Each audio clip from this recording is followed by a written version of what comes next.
All right. Let's talk about what's happening in Jamaica. Jamaica is at a state of emergency right now. Many of the parishes in Jamaica is at a state of emergency. The crime rate is out of control, and it's ridiculous. And I got to talk about it.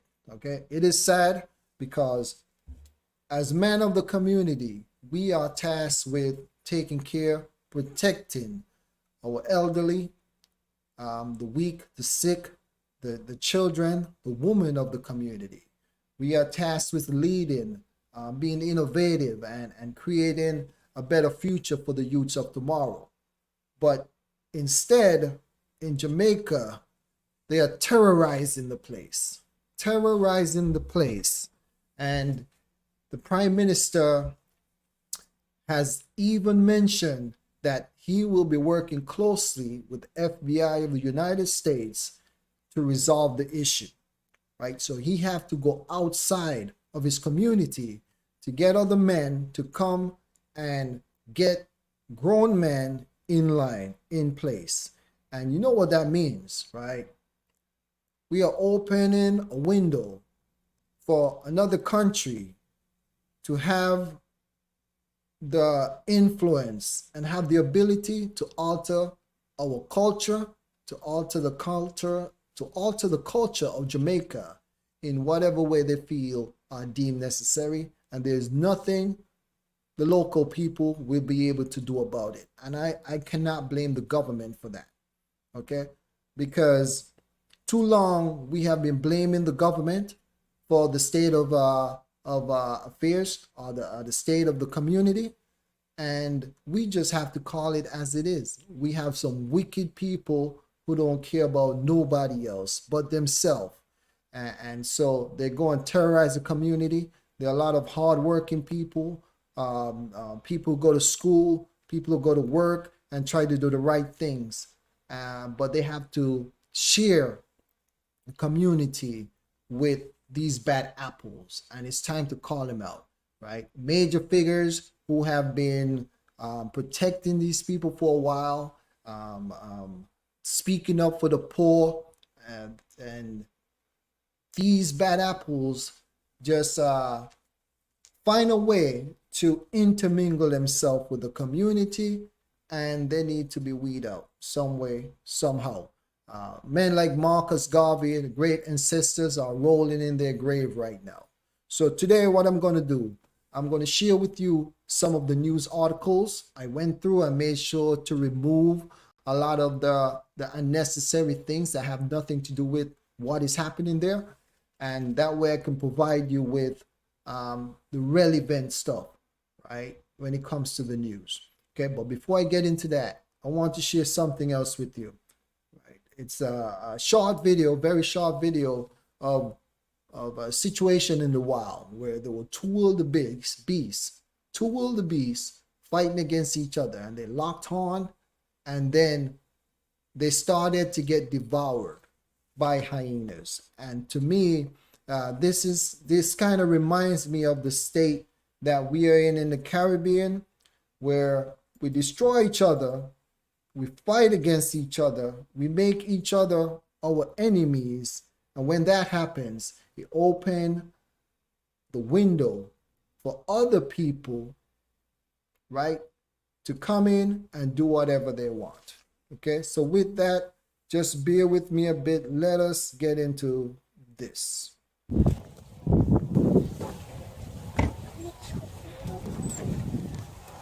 So here you have the two wildebeest that were fighting each other.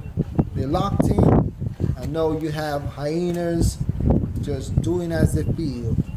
And as you may guess, or may have guessed, both wildebeest got taken down. Both got devoured.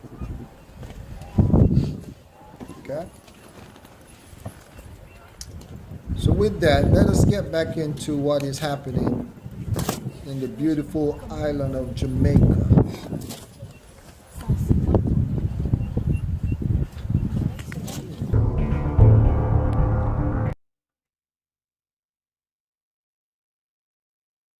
Returning residents were robbed of a licensed firearm, a shotgun, and $300,000 cash when four men armed with guns entered their residence at Torrington District, Savlamar, Westmoreland on Monday morning. According to the police report, the 78-year-old man and his 79-year-old wife were at home, sitting in their backyard shortly after midnight when they were confronted by armed men wearing masks. The thieves then reportedly tied up the elderly man and proceeded to rob him of his licensed .38 Smith & Wesson revolver. Real quick, so this same or similar situation happened, I think was in 2018, where an elderly couple decided to head back to Jamaica to spend the last of their years, to live out their retirement there. And sadly, their life was cut short by people who had no remorse for their life and for what they worked for. These people felt like whatever these elder people worked for, that they deserved it more. And so they went and take it and kill these people. So here, once again, we have the same situation, similar situation happen, where an elderly couple decide to head back home and their life got taken. That's what's happening. Well, at least with the first story, but there are a series of stories of crimes, and I'm going to play the entire thing versus stopping it so that you can see what is going on. Two elderly returning residents were robbed of a licensed firearm, a shotgun, and $300,000 cash when four men armed with guns entered their residence at Torrington District, Savlamar, Westmoreland on Monday morning. According to the police report, the 78-year-old man and his 79-year-old wife were at home, sitting in their backyard shortly after midnight when they were confronted by armed men wearing masks. The thieves then reportedly tied up the elderly man and proceeded to rob him of his licensed .38 Smith & Wesson revolver, along with 12.38 rounds. His Remington 12-gauge shotgun, along with 5 12-gauge cartridges, both valuing $270,000, were also stolen. The men then ransacked the house and robbed them of cash amounting to $300,000. The thieves later escaped through a grill at the side of the house, which was observed to be the point of entry, the police report said. Investigations are ongoing. JP years and 10 months in prison for William Knibb murder. The male William Knibb Memorial High School student, who was charged with the March 21 stabbing death of 16-year-old fellow student Kamal Hall, has been sentenced to 4 years and 10 months in prison.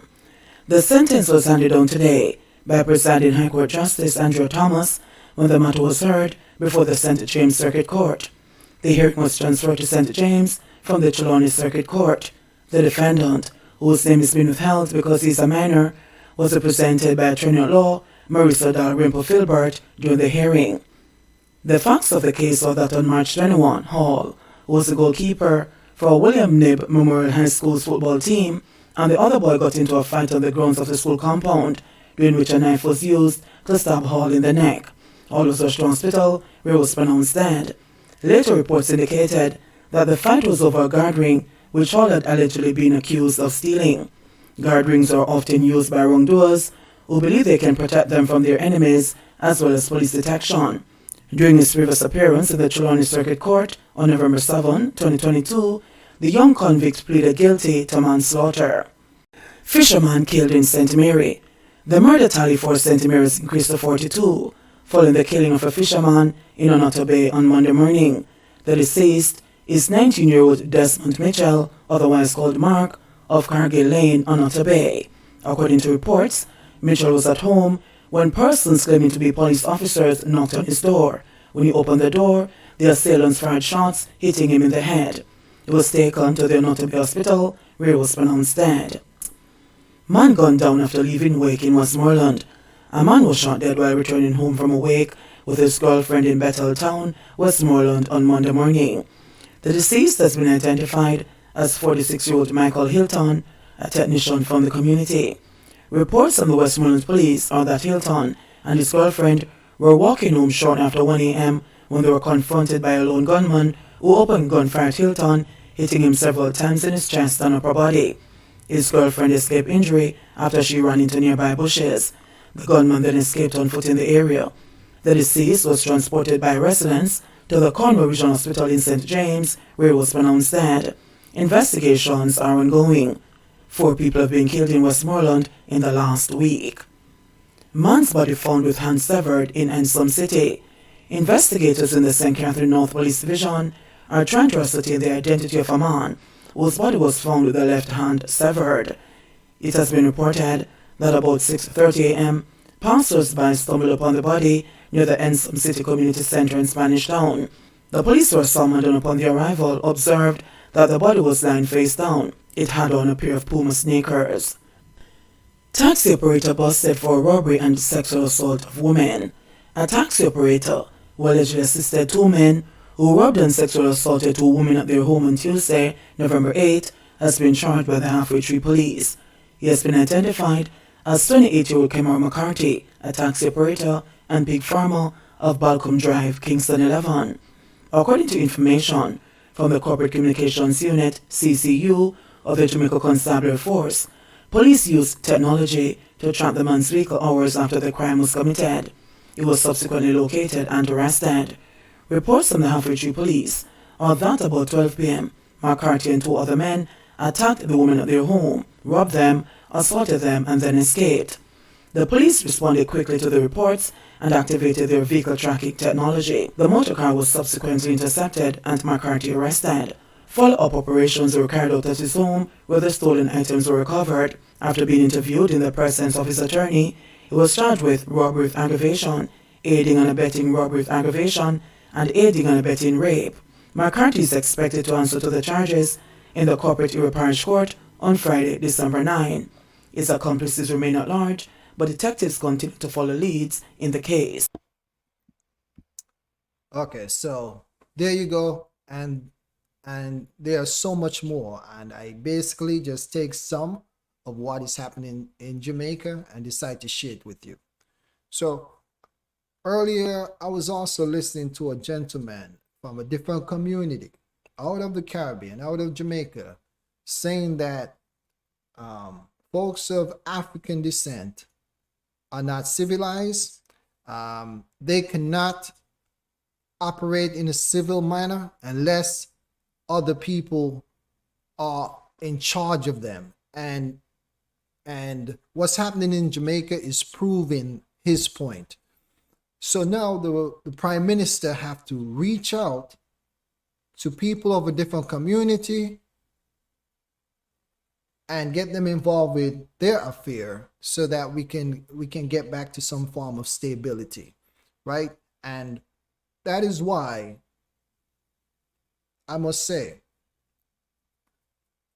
I have an issue with the fact that we have to get others to fix our situation, okay? And I don't know about you, but I don't know why it doesn't bother you. It should bother us that we cannot fix our own affairs.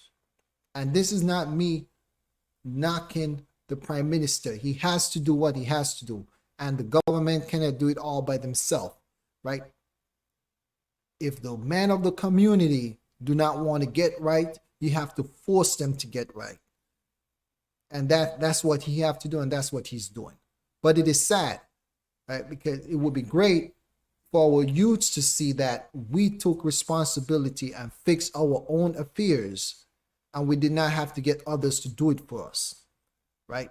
How do you not feel a type of way that our children, our wives, our women, right, have to go to someone else for education and to get a job?